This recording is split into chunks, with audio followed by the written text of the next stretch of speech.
তো hello everyone, সবাই কেমন আছেন? আশা করি সবাই ভালো আছেন। তো আজকে একটা শাকের ভিডিও নিয়ে এলাম, ডিশ শাক ভাজি।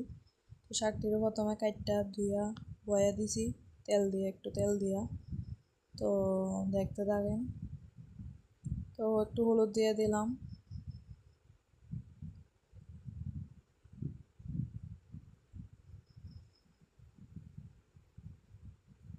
হলুদ দিয়ে এবার একটু লবণ দিয়ে দিব,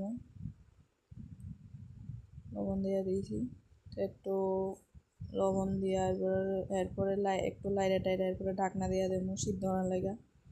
তো আপনারা কার কার কাছে ভালো লাগে ডিশ শাক খাইতে? আমার কাছে অনেকই ভালো লাগে ডিশ শাকের ভিতরে আমার ডিশ শাকটাই অনেক প্রিয়। কিন্তু ডিশ শাকের ভিতরে যদি রসুন, ডিশ শাক না যে কোনো শাক, ওই রসুন না দিলে ভালো লাগে না। তো একটু রসুন দিব, রসুন বাটা, রসুন বাটা দিয়া একটু লাইড়া এরপরে ঢাকনা দিয়া দেবো সব কিছু সিদ্ধ হওয়ার লাগে। তো আলু তেমন একটা দিছি না, একটা আলু দিছি, দিয়া দিয়েছি রসুন।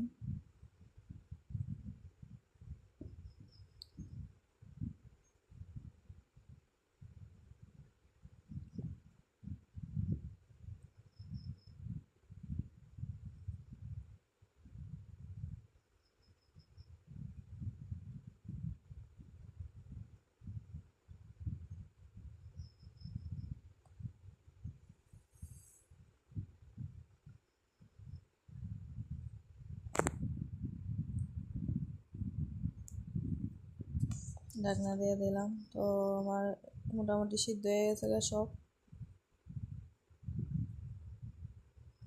শাকটি মজে গেছে। তো রেডি আমার শাক।